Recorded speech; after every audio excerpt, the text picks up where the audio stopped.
አዲስ ነገር በፕላቲኒየም ፕሮፐርቲ አድቫይዘርስ አፓርትመንቶችን በአዲስ አበባ ቪላ ቤቶችን ደግሞ በዱከም ቢሾፍቱ እየገነባን እንገኛለን። ከዚህ ቀደም ቦሌ ላይ ጥንቅቅ አድርገን ገንብተን አስረክበናል። አሁን ደግሞ እዛው ቦሌ ላይ አዲስ አፓርትመንት እየገነባን እንገኛለን። የፒኮክ ፓርክ ቪው ያለው እጅግ ዘመናዊና ቅንጡ በሆነው አፓርትመንታችን ለጥቂት ቤቶች ብቻ ቅናሽ አድርገን እየጠበቅናችሁ እንገኛለን።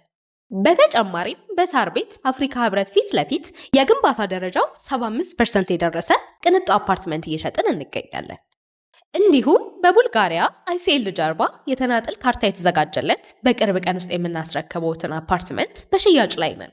ከነዚህም በተጨማሪ 15000 ካሬ ላይ ያረፈ ኮምፓውንድ ቪላ ቤቶችን በአዲሱ ቢሾፍቱ ኤርፖርት በቅርብ ርቀት ላይ እየገነባን እንገኛለን። ለበለጠ መረጃ ይደውሉልን። የዱባዩ ዱከም ሬስቶራንት ለመላው የእስልምና እምነት ተከታዮች በሙሉ መልካም የኢድ አልአድሃ በዓል እንዲሆንላችሁ ይመኛል። የዱባዩ ዱከም ሬስቶራንት የዱባይ ጉዞአችንን ከቤት ወደ ቤት የሚያደርግ ማለፊያ መገናኛችን ነው። የቤታችን አውድ የመስተንግዷችን ቅልጥፍናና ፈገግታ የቁርጡ የጮማና የብሩንዶ የጥብስና የወጡ ብቻ ሳይሆን ከንጹሕ ማር የሚጣለው ብርዝ ጠጃችንን ያክል ስሜት የሚያረካ በደስታ የሚያመረቃ ጥዑም ነው። የዱባዩ ዱከም ሬስቶራንት ጥዑም ነው።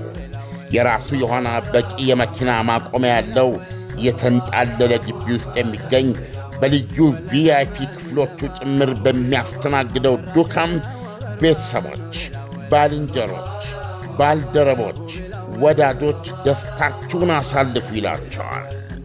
ኑ እንገናኝ፣ እንመገብ፣ እንጫወት፣ እንዝናና ይላቸዋል። አዳዲስ ግንኙነቶች ይመሠረታሉ። ዱከም ሬስቶራንት አድራሻው ቁጥር 1 አልበረሃ፣ ቁጥር 2 አቡሄል ከሴንቸሪ ሞል ፊት ለፊት። መልካም የኢድ አልአድሃ ባህል ይሁንላችሁ። ኢድ ሙባረክ። የዱባዩ ዱከም ሬስቶራንት።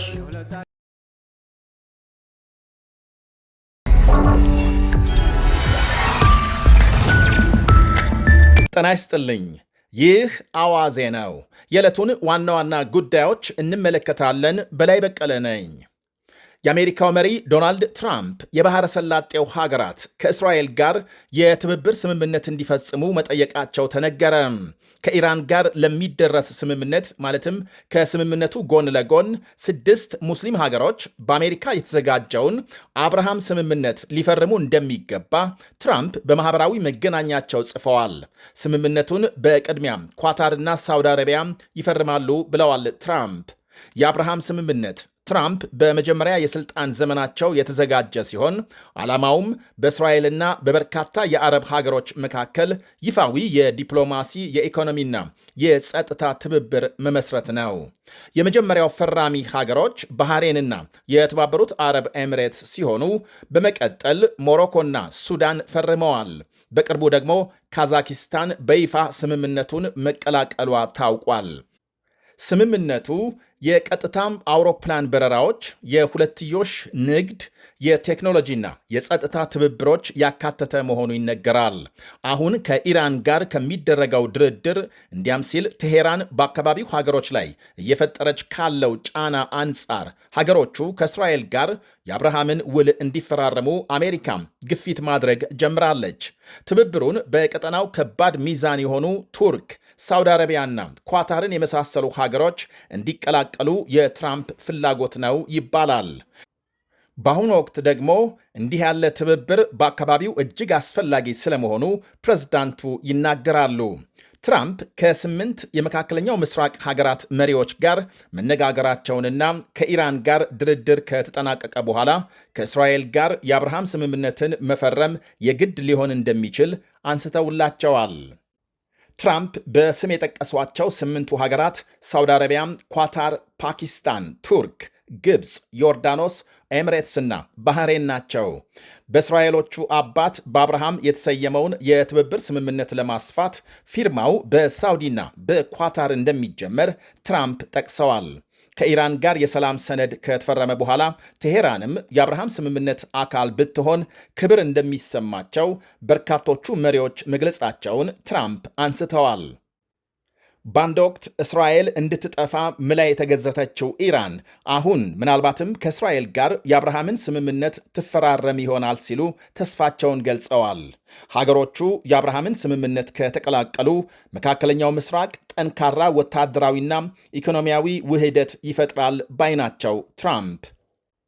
ፕሬዝዳንቱ ከጠቀሷቸው ሀገሮች ግብፅና ዮርዳኖስ ለእስራኤል በይፋ ዕውቅና የሰጡ ናቸው። ግብፅ እንደ ፈረንጆቹ አቆጣጠር በ1979 ለእስራኤል ዕውቅና በመስጠት የመጀመሪያም አረብ ሀገር ስትሆን ዮርዳኖስ ትከተላለች።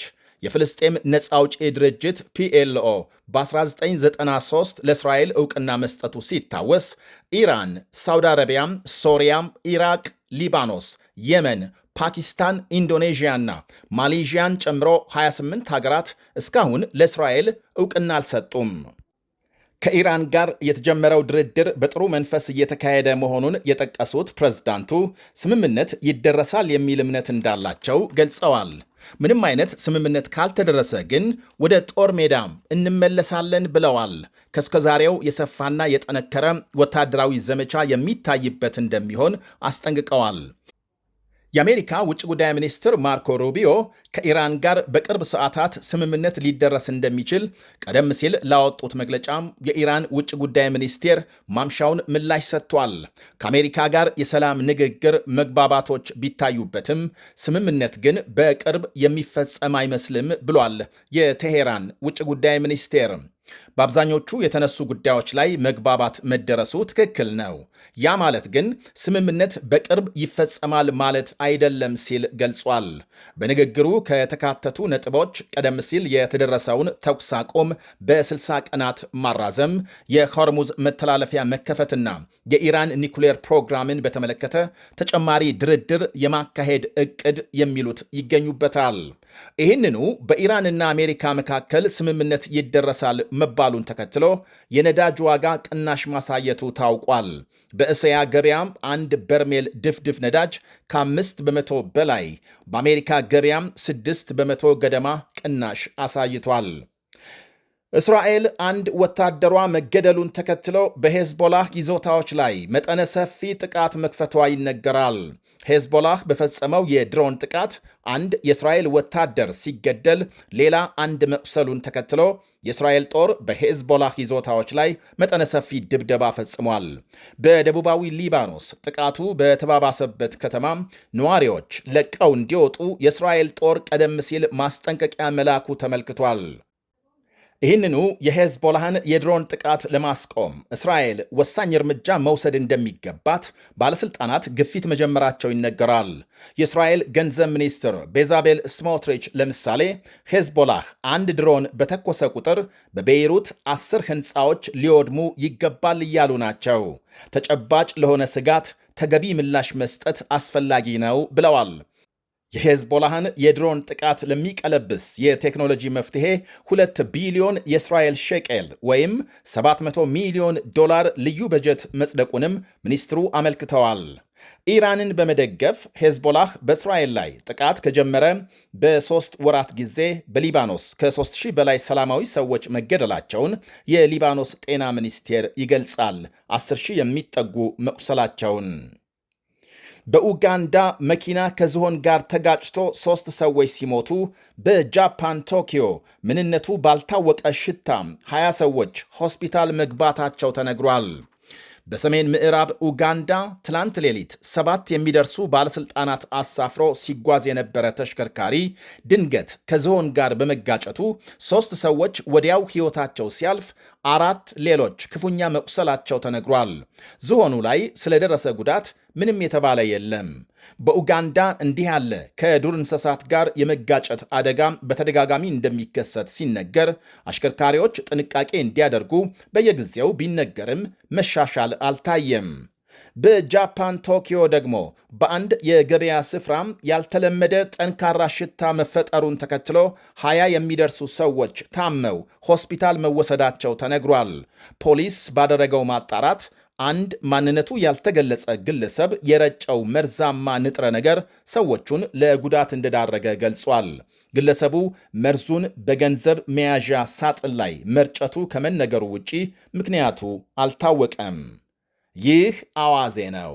አዲስ ነገር በፕላቲኒየም ፕሮፐርቲ አድቫይዘርስ አፓርትመንቶችን በአዲስ አበባ ቪላ ቤቶችን ደግሞ በዱከም ቢሾፍቱ እየገነባን እንገኛለን። ከዚህ ቀደም ቦሌ ላይ ጥንቅቅ አድርገን ገንብተን አስረክበናል። አሁን ደግሞ እዛው ቦሌ ላይ አዲስ አፓርትመንት እየገነባን እንገኛለን። የፒኮክ ፓርክ ቪው ያለው እጅግ ዘመናዊና ቅንጡ በሆነው አፓርትመንታችን ለጥቂት ቤቶች ብቻ ቅናሽ አድርገን እየጠበቅናችሁ እንገኛለን። በተጨማሪም በሳር ቤት አፍሪካ ህብረት ፊት ለፊት የግንባታ ደረጃው 75% የደረሰ ቅንጡ አፓርትመንት እየሸጥን እንገኛለን። እንዲሁም በቡልጋሪያ አይሲኤል ጀርባ የተናጥል ካርታ የተዘጋጀለት በቅርብ ቀን ውስጥ የምናስረክበውትን አፓርትመንት በሽያጭ ላይ ነን። ከነዚህም በተጨማሪ 15000 ካሬ ላይ ያረፈ ኮምፓውንድ ቪላ ቤቶችን በአዲሱ ቢሾፍቱ ኤርፖርት በቅርብ ርቀት ላይ እየገነባን እንገኛለን። ለበለጠ መረጃ ይደውሉልን። የዱባዩ ዱከም ሬስቶራንት ለመላው የእስልምና እምነት ተከታዮች በሙሉ መልካም የኢድ አልአድሃ በዓል እንዲሆንላችሁ ይመኛል። የዱባዩ ዱከም ሬስቶራንት የዱባይ ጉዟችንን ከቤት ወደ ቤት የሚያደርግ ማለፊያ መገናኛችን ነው። የቤታችን አውድ፣ የመስተንግዷችን ቅልጥፍናና ፈገግታ፣ የቁርጡ የጮማና የብሩንዶ የጥብስና የወጡ ብቻ ሳይሆን ከንጹሕ ማር የሚጣለው ብርዝ ጠጃችንን ያክል ስሜት የሚያረካ በደስታ የሚያመረቃ ጥዑም ነው። የዱባዩ ዱከም ሬስቶራንት ጥዑም ነው። የራሱ የሆነ በቂ የመኪና ማቆሚያ ያለው የተንጣለለ ግቢ ውስጥ የሚገኝ በልዩ ቪአይፒ ክፍሎቹ ጭምር በሚያስተናግደው ዱከም ቤተሰቦች፣ ባልንጀሮች፣ ባልደረቦች፣ ወዳጆች ደስታችሁን አሳልፉ ይላቸዋል። ኑ እንገናኝ፣ እንመገብ፣ እንጫወት፣ እንዝናና ይላቸዋል። አዳዲስ ግንኙነቶች ይመሠረታሉ። ዱከም ሬስቶራንት አድራሻው ቁጥር 1 አልበረሃ፣ ቁጥር 2 አቡሄል ከሴንቸሪ ሞል ፊት ለፊት። መልካም የኢድ አልአድሃ ባህል ይሁንላችሁ። ኢድ ሙባረክ። የዱባዩ ዱከም ሬስቶራንት